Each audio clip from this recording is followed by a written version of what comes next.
Bending? Pardon? Bending? Is that you want to shoot right here?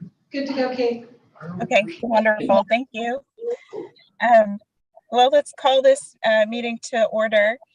It's great to see everybody. I'm having a hard time seeing you up close, but I'm so sorry I can't be there in person today. I'm away, but I wanted to meet our new members in person, but hopefully that'll happen next time.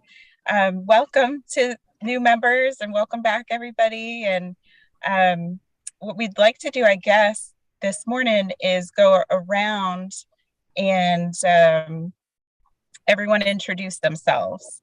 I think I'm happy to start, and then looks like I think I can see Doug to my left. It's probably everyone's right.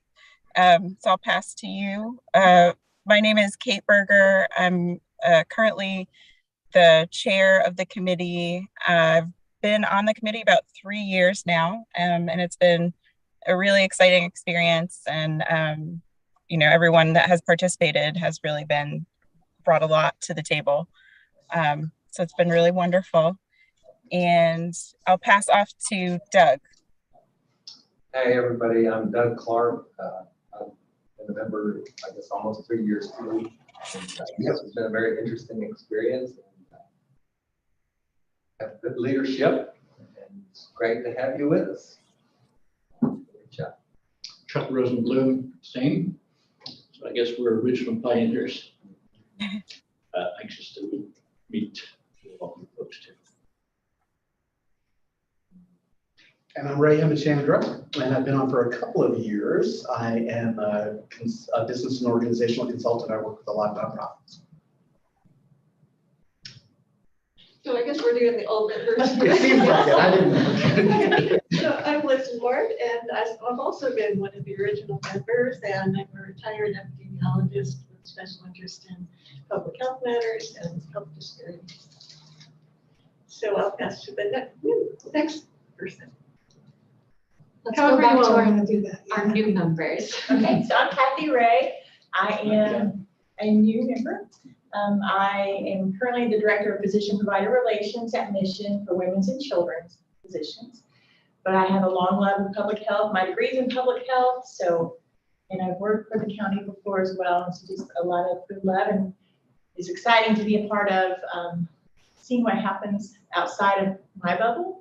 So I'm excited to participate. And also I work with Annie Carpenter, so that you all work with, and she sends her regards.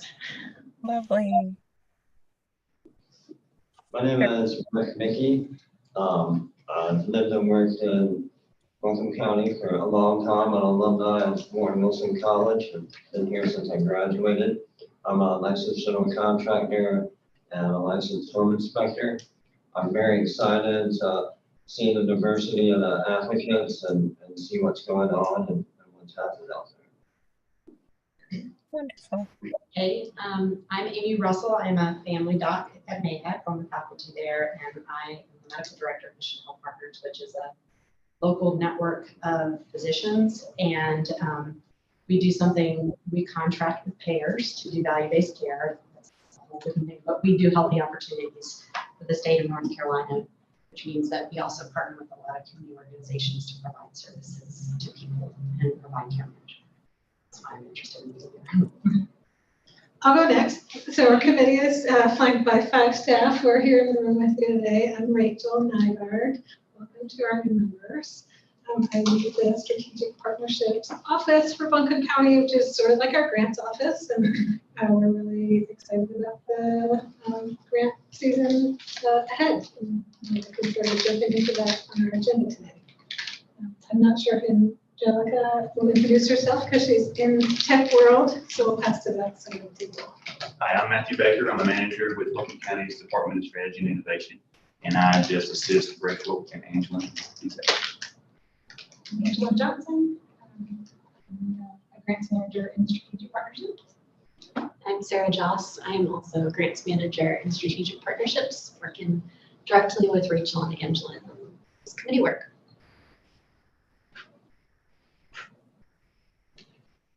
We're through Andrew and Kate. All right. Okay. Thank you, everyone, and welcome new members. I know we're all excited to get to know you and get your input. We have several items on our agenda today to go over. And the first thing up is the approval of the minutes of the last meeting. And so at this time, and I'm sorry, do we need to do a motion in order to approve the minutes this time? Yes. Yes, okay. So if we have a motion to approve the minutes.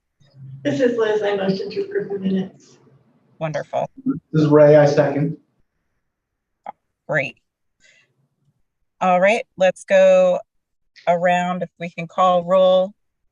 Liz, would you be able to do that since you're in the room? I could, except I'm not sure. I see, you're right, yes. Kathy, Okay. these people don't So count. in order, I don't know the answer if we have to do a roll call vote.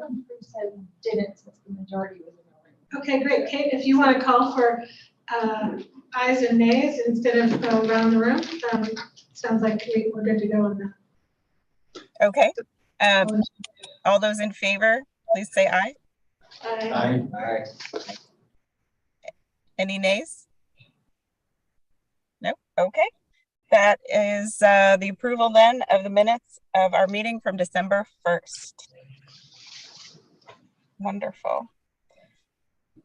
We do have some new business this week, and the first item is the election of the vice chair for the committee. Annie was our vice chair, and when she transitioned off the board, it left that seat empty. So what I think the plan is that anyone who would like to either nominate another person or put their name forward is free to do so, certainly during this meeting, or if you would like to do it privately by email with county staff, you can certainly do that. And we will vote at the next meeting by secret ballot to elect the next vice chair. So again, you're welcome to, if you're interested in the position and have some questions, we can talk about it. If you'd like to put your name forward or nominate another person, you can certainly do that during this meeting. Or if you want to reach out to county staff after the meeting and explore that or give a name, then that will help us when we do our vote at the next meeting, which will be March 2nd, when we elect a new vice chair. All right. Does anybody have any thoughts on that? Are there any nominations at this time, or does anyone have any questions you want to go over first? Questions about the responsibilities or time commitment, things like that. Kate, this is Chuck. Can I make a nomination? Absolutely. Please do. I hereby nominate Ray. as vice chair. Awesome. Okay. Thank you. All right. So we've got Ray. Are there any additional questions, nominations, anything anyone wants to discuss as it in regards to the vice chair position? Okay. All right. So we've got Ray to add to the ballot, and I think if you have any additional questions, please just reach out. You know, certainly by email or phone, and we'll get those questions answered. And if there are any other nominations, we can gather those as well. And March 2nd will be the day that we vote. At this time, I'm going to turn it over to talk about the grant review planning schedule. I'm going to turn it over to county staff. I'll do an overview and then pass to the different folks who are covering the section. So this is sort of game planning and getting ready to go into our grant season, because the grant applications are due February 10th, which is a week from tomorrow. So we want to go through the scoring tool, the software instructions that will actually key in the scores, that who you'll probably remember, those of you who are returning members, assisted us with our reflection, our post-grant process reflection last year. He's gonna work with Angela to talk through the methodology for recommendation. So once we have our scoring, how you get from scores to recommendations. And then I'll cover an item related to multi-year funding, because we have a cap that projects can't receive funding for more than 3 years. And I've got the list that was in your packet, and we'll talk about that briefly. But to start off, we're going to look at scoring tool with Sarah. All right, as you all might remember, at one of our last meetings when we were still talking about process improvements and before applications were available to the public, we did discuss an update to the scoring criteria to use for this year's grant cycle. So that was included in your agenda packet. And I just wanted to kind of walk through that with folks and remind you of what that looks like. This year we did make some changes to try and make it more comprehensive and more specific, both for you all as the reviewing committee who is evaluating and scoring these proposals, but also for our partners who will be applying, so that they can know as they're writing their grant what you all might be looking for. So just to kind of briefly walk through, we do have 6 different categories that will be scored. And those are need for the project, project plan, proposed results, capacity, equity, and budget. And then we do have scores ranging from 1 to 5 points for each of those categories. All of the scores are equally weighted for each category. And so folks, if they are getting the highest scores, are getting 5 points for each of the categories, lowest scores are going to be 1 point. And the way that we kind of defined these are 1 point is potentially incomplete, 2 points, insufficient answers, 3 points, adequate, 4 points, good, and then 5 points is really excellent. So we do have those different areas that I encourage you all to read through and familiarize yourself with before you start evaluating your grant proposals. But do remember that this is part of, we've included this in the grant guidelines for our applicants this year, and they have all of this information at their fingertips as well, which hopefully will make it a really nice streamlined process for both you all as the reviewing committee and applicants. Any questions with that?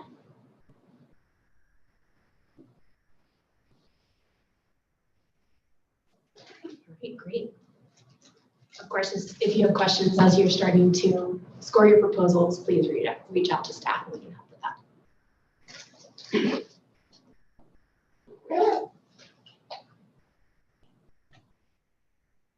And along those lines, as far as scoring, I sent you all some screenshot instructions for the scoring software. You just go to buncombecounty.org/apply. You all have logins. The 3 new members, you should have gotten an email from me this week earlier with your username and temporary password and everything. Once the application deadline has passed and staff have gone through the initial review, we'll publish them over to you guys. I'll send you an email letting you know that they're ready to be scored and everything. When you log in on your dashboard, they'll all be listed there. There'll be a little red exclamation point beside it. You just click on those. It'll pull up the application on one side of your screen and the actual evaluation on the other, so you can do side-by-side review, do the 1 through 5 based on that scoring criteria. And then you can come and go as many times as you want. It saves your work for you. So if you get halfway through an application and get called away, when you come back, it's right where you left off. Even if you don't get to the bottom and click save, it's going to save it for you. Yes, John? Angela, would you remind me, is this the same scoring criteria that the early childhood committee is using? It is. Okay. Have they used it at all? The first year for both. Mm-hmm. For this specific. Yeah, for this update. specific one. Yeah. And as a reminder too, like Angela said, you can go partially through the the evaluation and will save, but also if you complete an evaluation and you go on, score some others, and you're like, I really want to come back to that, you're welcome to do that as well. Yeah, you can go back and edit your scores, change anything about it, all the way until the deadline when you download the data.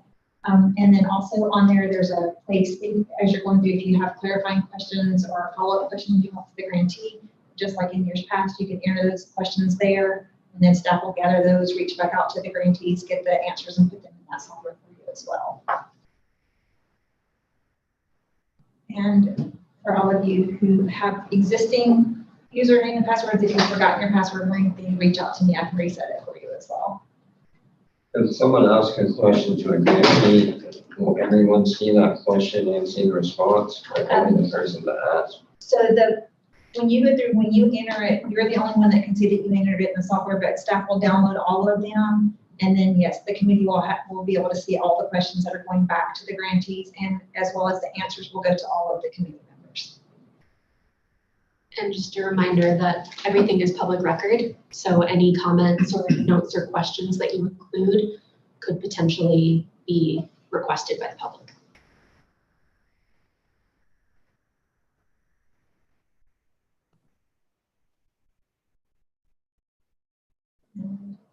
So if you don't have any questions, we'll move on to the methodology. So moving into the recommendation methodology, as has been mentioned, each committee member is going to score each project application independently within the grant portal. So you'll have an opportunity to submit questions for grantees. We're going to need those back by the 13th of March at 8 a.m. And then final scores are going to be due after applicants have submitted their written responses. The final scores are going to be due on April 4th at 5 p.m. Can I interrupt you for a second? So I'm going to jump in right here and ask a question of you guys. In the years past, you all have scored all of the applications, which the first year was 51 applications, then that increased to 55 applications, and all the way up to last year it was 66 applications. And I know that that's very time consuming. So as a committee, do you guys still want to continue scoring all of the applications? Do you want to consider dividing them up and having like 4 or 5 score some of them? Or, I mean, we just would like to get your input on how you would like to do that. If you did decide, like if you got 65 applications and you wanted to say you wanted 5 members on each application, that would lower it to each of you would have 36 to review. But it's up to you guys as a committee. We just wanted to kind of see what you were thinking on that. And is each application discussed by the entire committee after the scoring is done, like once the recommendations are made? So like if you're not participating, you get to hear feedback. You see what I'm saying? Yeah, so as a general rule, they're all scored, and then we dump it all into a file and share it with you so you can see the scores and the comments that they may make on them or anything.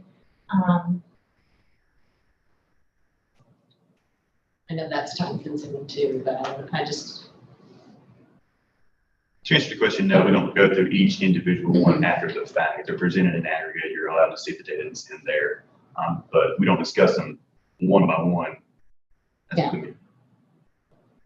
Though we do discuss particulars that pop up for discussion that are brought up by committee members. Staff put this on the agenda for you as a workload discussion. We heard feedback from the faculty members and noticed that we lost 3 members right before grant season. And so wanted to put this back up for consideration.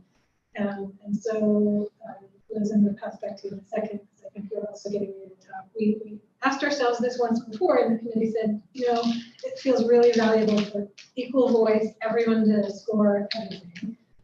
Just wanting to test that. There's trade-offs. If we landed on 5 per, it would still be a majority voting.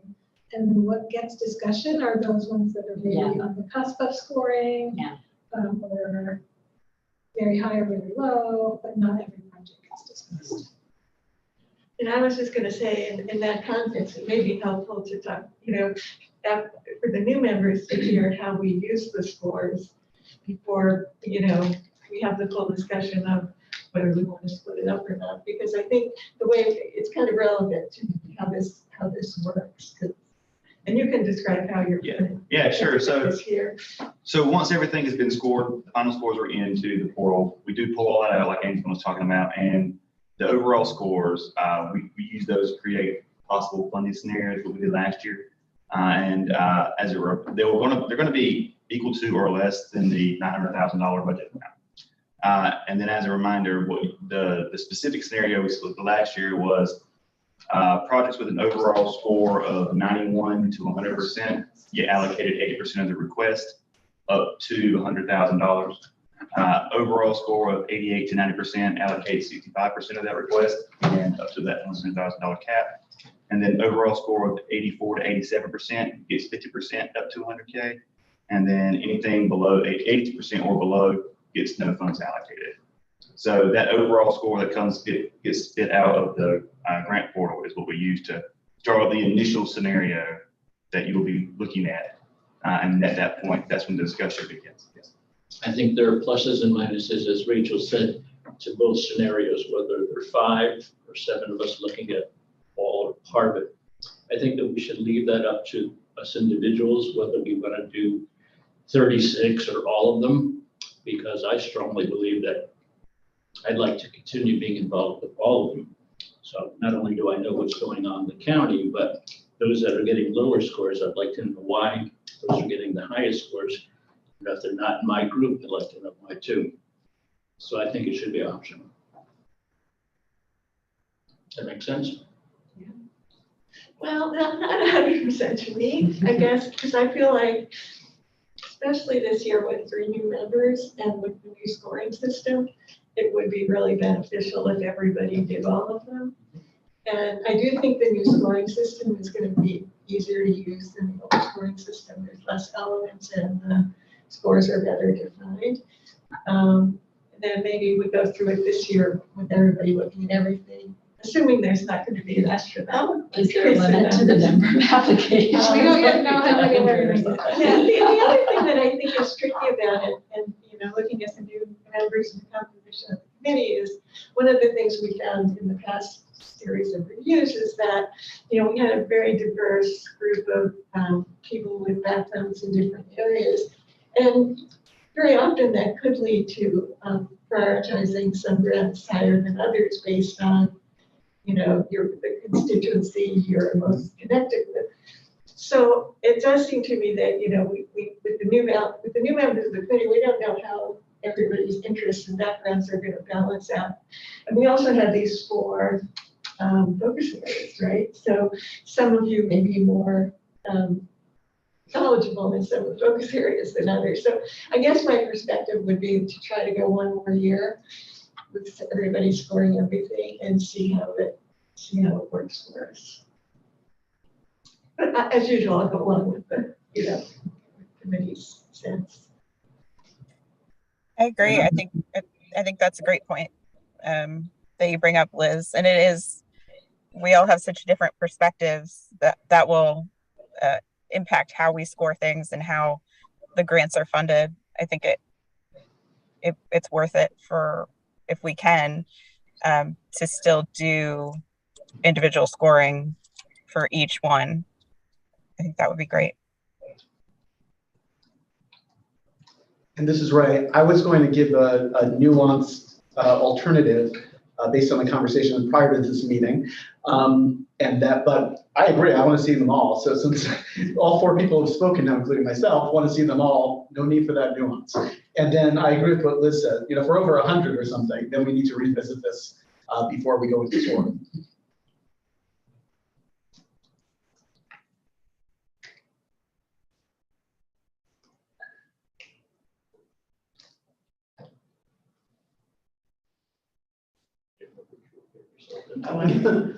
Now, are they looked at, like, to make sure they're complete before they're put out for review? Yeah, staff will do a couple of things before we put them in the committee's bin. One is make sure that they didn't perform better in another area of the county. If it were an affordable housing proposal coming here, there's another grant program that one's better, so we might pull them out. Projects are not allowed to apply. Organizations can't submit the same project to multiple grant programs, so we will look for that. We're also going to be doing a budget review alongside as your reviews, and making notes on the completeness of the budget. So we may pull out some that are not eligible, but generally the check for how thoroughly things are answered or how completely it's filled out is part of the score. Do people have any specific recommendations for a process? I mean, obviously you can go in and just follow one grant after another, but is there anything you recommend as a way to approach it to be efficient and not have to go back and change something because you're learning, you know what I mean?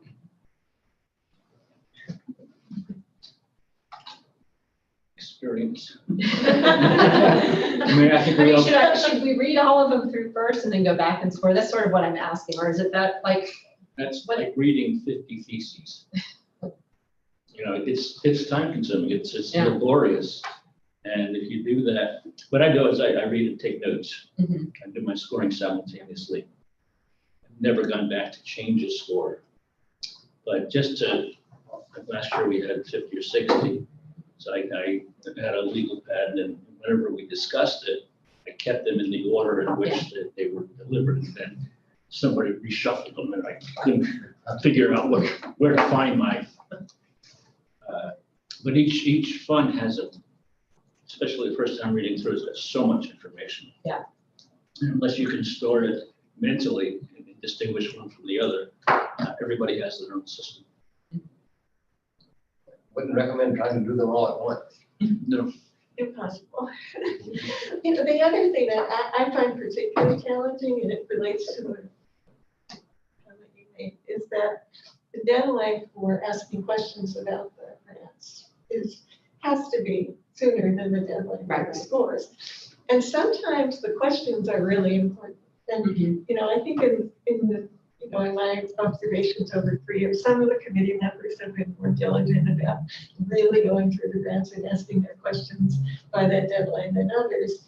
And of course, it's really great if people can do that, because then when the grant does come up for discussion, you know the answer to those critical questions. But I think that's for me, that's one of the biggest challenges, because if you want to formulate your questions, you basically have to read through every grant at least once. Yeah. So then you try to score it at the same time as you're reading through the questions, or I don't know if you all have that same experience, but I tried really hard, I think, last year to see if I could identify at least some key questions about the grants. And it is hard to do it in that time frame and then go back and have to do a comprehensive scoring.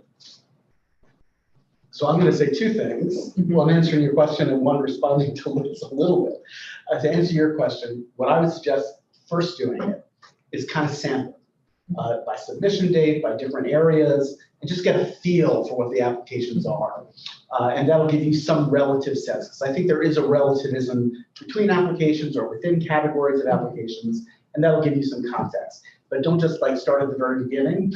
I'd actually kind of sprinkle a little bit. And then to answer what Liz is saying, this is absolutely part of our process. Category, by the way. Pardon? No, they're not organized by category. Can you filter by category? You can. Yeah. You sure?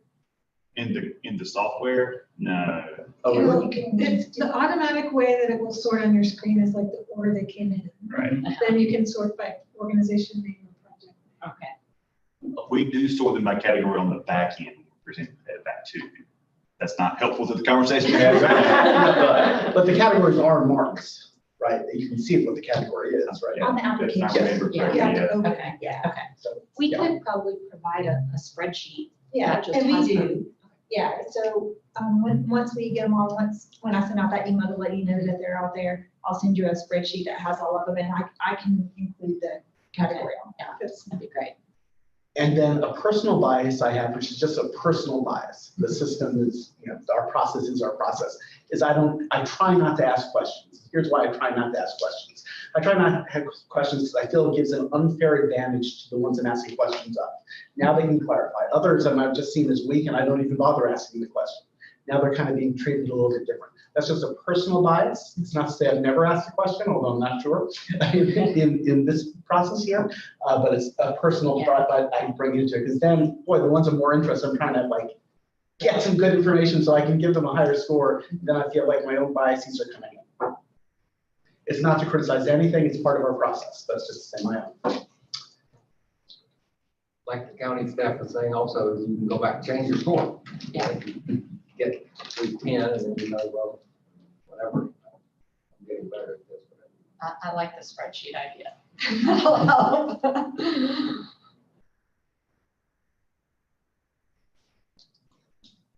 So just to round out methodology. I wanted to ask before we leave that, is there anyone that's having hesitation about about the plans we're doing?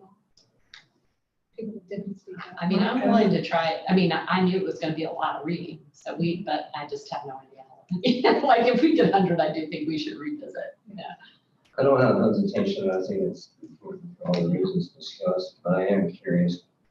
Are we gonna have 100 applicants?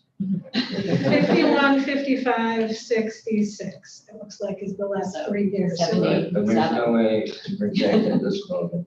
We're doing efforts to try to be as inclusive and engaged as possible with our processes, and the unintended consequences it gives us makes more work. Makes more people apply. But to answer your question, there's really no way to project right now. Right now, I can tell you in the software, there's 27 applications in process, but most of the organizations are very deadline oriented, and that last couple of days, that number will They're jump. working on it in their Yeah. or whatever. If it was 150, would you want to read them all? Maybe the answer would be different. Yeah. What's the cutoff? Is 70 basically the same? What about 80? Rachel may be looking at me a little bit because I also do tipping point grants. And so the combination of this program and tipping point last year had to be over 100. I think it was like around 112, something like that, actually. And it's still doable. It just requires work. And for me, when you're doing that, one of the challenges is organizations will apply to multiple grant programs with different projects. And then keeping all that in my head is kind of hard when I'm thinking about things in relative terms. Okay. Doug, are you cool? I am. I mean, I'm open either way. You get 150, I think it might be worth considering. I agree. All right. Well, we'll keep in touch. Thanks for letting me close that. No, Make sure we you're have good. consensus. Mine's really quick. So after you guys have scored everything, after we've created some initial scenarios for you to react to, we begin walking through those and make those adjustments, and that's a wrap. That's really where the allocation happens.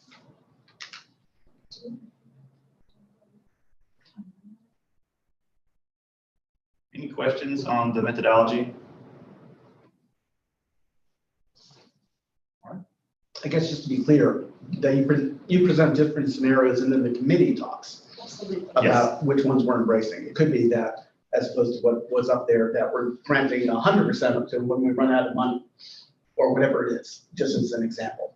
So, you know, we're guiding that process with input from all the staff. And We're giving you a starting place and Yeah. to respond to. And to ask a clarifying question, so last year we provided multiple scenarios and you landed on one. Do you want us to do that again, or do you want to start with just using the one that we landed on last year as our starting point and go from there? I would prefer multiple scenarios. And I do know that after last year, the request was that all of the starting scenarios be at or under budget. So we'll keep that in mind this year, and we won't come in with any of them where you have to cut off the top. Yes. Automatically lower something. So. Could I say something? I don't know that the number, whatever number we want to guess that the number would be submitted by the 10th is going to be much larger than it's been for the last 3 years. And even if it is, I mean, this is an onerous task. It takes a lot of diligence to get through the list. And we have 2 months to score it. It's not as if you have to sit in one seat for 24 hours and do it. I mean, I break it up. So I would still say that we need to consider all of them, no matter what the number is at the end of the day. I don't know if you were gonna go through this later, but it's sort of relevant to the process and how we compute the scores. So there is an opportunity for refusal for grant applications that you might have a conflict scoring. And then when the tabulation is made of the scores, that's somehow adjusted for. Yeah. Yeah, so it would be based on the overall percentage, based on the number of scores. So an organization would not be penalized if only 8 members instead of all 9 scored. When Angela lets you know what we received, you'll also get an opportunity to choose not to score if you feel like you've got a bias or a close connection to the organization. True conflicts, if you work for or on the board of any of these groups, will have to have a more serious conversation. You can be on both boards at the same time, based on the bylaws, but there can be some proximate ones where it just seems cleaner if you don't score it. We'll have a chance to report those. We just asked you, right, if there's, I mean, the only thing, like I saw they had a previous application. I worked part of my time, so I would just ask you if it's appropriate, even if it's different. Yeah. As long as we're talking about methodology, applicants are applying for different categories. And it doesn't sound like there's a way to separate them in the scoring process. Is there a way that you account for diversity when the funds are given to an applicant? So last year, it went through and it's based on the overall score. But then we also did at the same time when we were walking through it, looked at it and showed you guys like basically how many applications came through for each one, how many were being recommended for funding, the percentages of it and all that, so that you have the opportunity to see that. So as you're going through that funding scenario, that's something that you can tweak or anything else, we can tweak it as we're going through the process. But that way you can see that it is going across all 4 of the focus areas. And that comes out ahead of time. Just sort of creating a scenario that for some reason everything gets shifted towards education. Is there a process that they go, oh, this isn't made properly? Yeah, so the deadline for you all to score is just a couple of days before that first meeting in April. So when we come in that first meeting in April, you'll be able to see the top scorers and it'll have the focus categories on there and everything to see. And that's when we'll bring in some of the funding scenarios, and then you'll have that meeting as well as at least one other meeting and possibly 2 other meetings in April to do the discussing and tweaking of anything before the final recommendations are finalized. My recollection is that we keep a counter over on the side with each of the 4 categories. So if we make tweaks in the scenario, we can see how that changes it. Environment has far fewer applications, less dollars requested. So rather than necessarily trying to look at balance in the amounts granted across the 4, one thing that the committee watches is percent of requested that was granted between the 4. Yeah. So looking for balance, but not exactly sure what balance means. Resident well-being is the highest. Yeah. So Balance seeing means to get you consideration. Although it's really good to be aware of those biases in applications especially, because it does tell us areas for outreach that we can do better outreach. Well, the smaller number of applicants may be higher quality grant proposals, right? So. And could, Yes. And one of the things you guys may be surprised at is, at least last year, I felt the majority of applications were high quality applications, which is partly what made the scoring process so hard. The first year, I think we had some that were clearly just, you could score really easily because they really just didn't meet the criteria, just didn't have enough information. But each year, I think the quality of applications has gone up, making the scoring process and the weeding out of who should be funded and who not. Somebody was telling me that Buncombe County has more 501c3 nonprofits than any other county in the state of Oklahoma. I've heard that too. I don't know. Percentage-wise, it's high in the nation. Fact check there. Yeah, I just heard that. It feels like it could be true. Not to use this. All right, Can we so make recommendations? Like, is there anything can we give feedback if somebody's asked for funding? Does that ever happen? Some grantees contact us and ask for the comments. So anything that we're putting in there could go back to them. Okay. When we're actually working with a consultant, we've talked about with this committee before, supporting our nonprofits with organizational strengthening. And one of the requests, I'm looking at Sarah, so I can't remember where we landed, but some of the nonprofits have asked, could we automatically provide that feedback every time on how so not exactly sure what we're gonna do with that, but yes. We haven't determined anything yet, but it is a ideal best practice for a funder to be able to give automatic feedback. Yeah. So we'll see where we can incorporate that. I'm going to mention a tangentially related thing for new committee members. One thing we do as a committee is in the fall, early winter, we do site visits.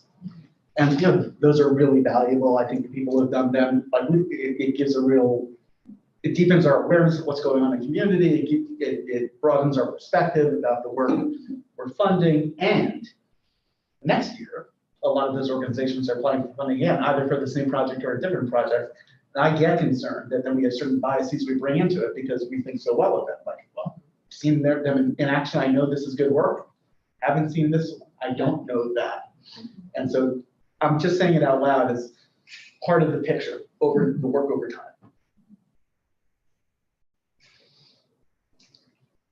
Kate, we still have one more item under grant review planning that I'll cover now, which is projects funded for 3 years. Great. In the packet, there was a document with a list of the 14 projects that have gotten funding for the 3 years running. Prior to 3 years ago, we had a different system. This committee didn't exist. When the committee started, we instituted, as effective as of then, the 3-year rule. So this is our first time looking for and screening out projects as they come in that are not eligible to be funded again through this program. I want to point out a couple of things. You heard me use the word project, not organization. So an organization that you see named here might still apply for something. And staff will screen for that. If we can clearly see that it's substantively different, then it's eligible to be considered and scored. There may be some gray areas. You might remember the consultations. We've been, over the last couple of months, taking calls and having meetings with applicants where staff, they can ask questions of staff, pitch their ideas of staff, and organizations that are in this category are thinking through how they could frame their work differently. And sometimes it feels a little nuanced. So we're trying to give them as clear information as possible about eligibility, but it's not always clear. For example, when I look at this list, I found myself surprised. There's a group for sure I know we funded 3 years straight, and they're not there, and it made me wonder about the data. But when we saw the 3 different projects that were funded over the last 3 years for that organization, they had different titles and different service recipients, even though the service itself is kind of similar. So know that we're going to be literal and screen out anything that's been funded 3 times. The intent, and we've communicated this to the applicants, the intent is to make room for new things to be funded and not for the same work to be funded over and over again. And so some organizations that are on this list are saying, well, maybe you take a break and don't come back right away with a different project so that there is space for that. We're not exactly sure how organizations will respond to that. But no, if we see any of these, we're going to pull them out before they get to you. And staff has reached out to these organizations just to remind them that they have met that 3-year max so that it's not a shock to them if we do come back and say, this is the same one for the 4th year. So we have proactively reached out to them before the application started just to let them know that this specific project wouldn't be eligible again. Thank you for adding that. So is there any part of the application that talks about sustainability? And okay, see that in the evaluation. I think it's not It's not a scored, yeah. but it is something that they answer. Okay. It's a tricky item to hold nonprofits accountable for is sustaining the grants, reliance on grants is kind of built into the model. So we want to be able to gather the info, but not store it. I'd also say, and I appreciate the work you guys are doing, it becomes there's definitely going to be gray area. There really is, even between I'm sure you already run into it in applicants between different programs. Okay, it can't be the same project, but they're kind of just shifting it a little bit and then calling it something else. We had a conversation with this committee about not funding organizations more than 3 consecutive years. And I was the only one in favor of that in the entire room. But one thing I'd like to say is I don't want to be concerned about whether I'm funding for a 4th year. Like I want our list to be clean, like we've agreed, these are okay to go forward. Yeah. As opposed to leaving it to us to penalize within our scoring. Like we should be scoring cleanly. Our intent is to take care of that on the front end for you. Great. If we're not sure where to land on a judgment call, we can bring it to the committee. Great. Thank you. And along those lines, I know all of y'all that have been on this for years are kind of used to, okay, the deadline for the applicants to submit them are on Friday. And then usually like that Monday, we've done our initial review and have them ready for you. It's probably not going to be that way this year. It may take us a couple of days just because we are doing a more thorough review and weeding out any of them that wouldn't be eligible just to save it from the backside. So don't expect a Monday, but we will get them to you as quickly as we can that next week.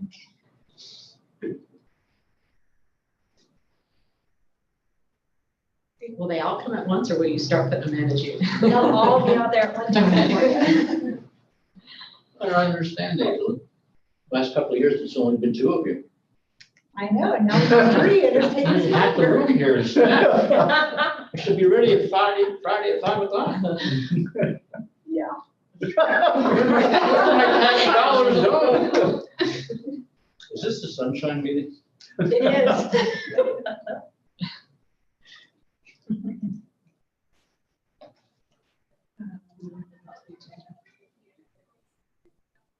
Thank you for doing all that, for screening through and contacting them. I know that's a lot of extra work. When we started working on this committee, I know that it was that 3-year maximum felt very far away, and I can't believe we're already there. So I just appreciate all the extra work you guys are doing to make sure that when we score it, it is as clean as possible, and we can do the best scoring possible. Welcome. And just for the new members' knowledge too, another step of the process that you don't see but is going on in the background is every grant application that comes through also goes through a legal review, just to make sure that the county has legal authority to fund the projects, anything. So anything that's deemed during that review, we'll pull out and score those as well.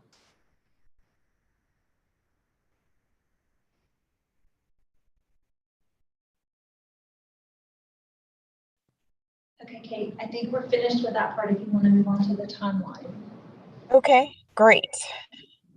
All right, I'm just going to go over pretty simply the list that's in front of you, the timeline reminder.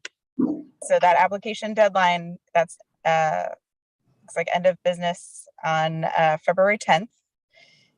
Then we're going to meet as a committee on March 2nd. We have a deadline to submit our questions for the applicants on March 13th.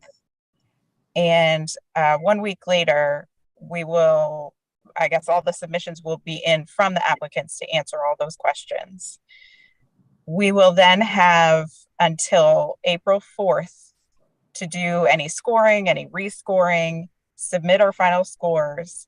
And when we meet again on April 6th, we'll be able to see how everything has scored. We'll be able to look at the scoring, the results, different ways of categorizing the information. And we'll have the 6th and the 20th of April, with the 27th also as an option to discuss how we want to fund with the scoring results.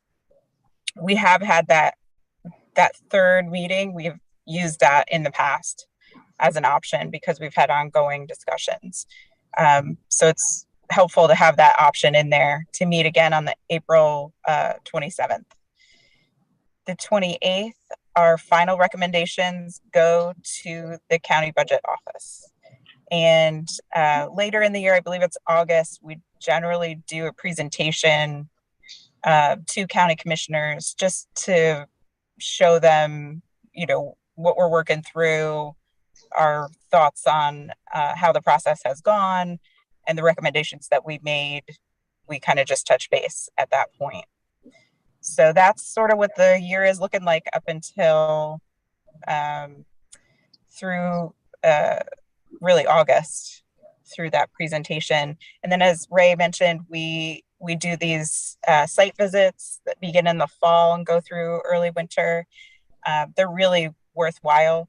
It's just a great way to connect all of this work that we're doing to money really going into these programs and making change in our community, making a difference. The scoring is cumbersome when we have a lot of applicants, but at least in my experience, the site visits are where you really get to see the connection, and it makes all of that scoring, all of the reading, all of the considering questions, going back and rescoring, it really puts it in perspective as being really worthwhile. So I'm excited for our new members to join us in the process. You're joining right at kind of the real busy time of scoring. And as you have questions, absolutely reach out. But I still have questions 3 years in. So I encourage you to ask. Kate, this is Liz. I was wondering if we could go back to the issue that we talked about briefly earlier in the meeting about how do the rest of the, especially the older committee members, feel about the process of trying to go through all the applications and ask relevant questions. Is that something you think is important? Or is that something you think is raised kind of implied that it almost biases the process? Because I guess I think it would be good to give guidance, especially to the new members, that, you know, if this is something we really feel is important, we want you to do it, or, you know, the members don't really feel it's all that useful, or it could in fact have detrimental consequences, and we don't think it's an important part of the process anymore. Okay, let's open that up for discussion. What are everyone's thoughts? I'd say it's important to have the ability to ask questions. I'm not necessarily going to go through with the intent of asking questions. I think if something needs clarification, that it's material, then it's worth asking. If it's something that is not material, it's wasting a lot of time. Okay. I would agree with that too. I never had a lot of questions, but you know, maybe 3 or 4. Probably one of the deadbeats you've been talking about. But I do have a question every once in a while. Maybe about an acronym or something that I have no idea what it means, you know.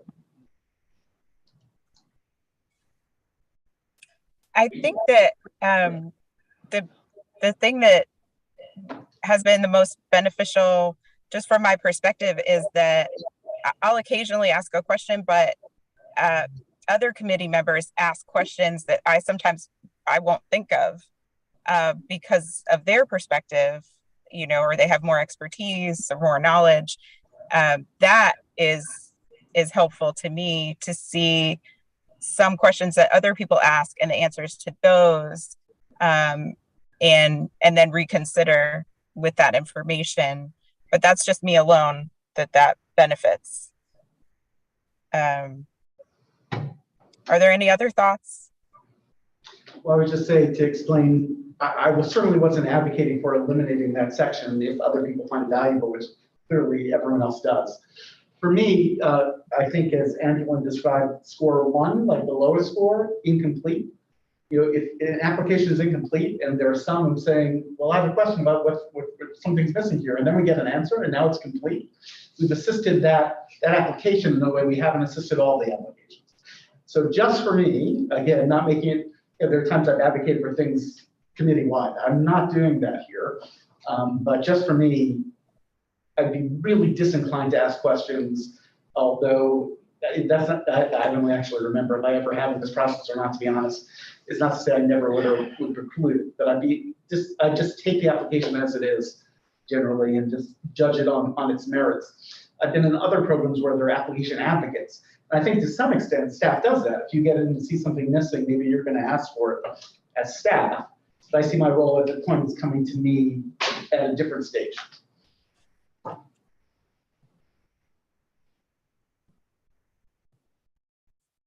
So I guess the general guidance for new members is to, do it. Yeah. Do it. I know you all did it, we all have to do it. Yeah, I mean, but it is hard because it means essentially, because of the timelines, 2 rounds of review, one to make sure you capture the question, and then if you haven't had time to score it, and one to go back. And truthfully, my main questions are things that I just do not understand. Like, and I feel like if there's something fundamental about an application that I don't understand, it's good to give the applicant the opportunity to clarify. And so I don't think I've ever done it because I favored an organization and wanted to make sure they, explain themselves more clearly. I think it's mostly like, and occasionally you will just not understand something in the application. It just, whether it's acronyms or whether it's the background that they have that you don't have, it does happen. So, in my own perspective, it's a struggle to do it in the time frame, but if you have time and interest to do it probably is helpful. And Liz, I wasn't trying to suggest bias on anyone's part other than my own. And I will say, you just explained to me that what I'm doing makes it a lot easier for me because I really only have to make one major pass through. So. I was actually hoping you all were going to say, no, it's completely useless. So much work. But no, I think it's good. I think recognizing that we may not all have time to do it and do justice to every application in the process because it is time consuming. Mm-hmm. Yes. All right. We do have, oops, I'm sorry. Did someone just speak up? No. Sorry, it's hard for me to tell. Did I miss somebody speaking up? No, it's just you, Kate. Go ahead. Okay, sorry. There must have been feedback on my end. I apologize. We have, as far as I can see, we only have one announcement, and that is about our next meeting, which is March 2nd at 1 o'clock. And that'll be post application deadline. So we'll be able to talk about the process further. If there are questions that come up at that time, we'll be able to view the applications. And so there may be more questions then that we can talk over about processes and best practices. And then we'll, just a short time later, all of our questions will be submitted. So that's all we have on the announcements. Is there anything else? Do we have additional announcements? No? Okay. All right. Well, I'd like to say welcome again to our new members. We're really happy to have you. And we'll all be getting to know each other as these meetings go forward and the process continues. And I'm just really looking forward to that. And at this point, I think I'll bring the meeting to a close and wish everyone a wonderful rest of your day. And I look forward to seeing you on March 2nd. Thank you. Thank you, Kate. Okay. All right. Take care, guys. Thank you. Are we on the record now?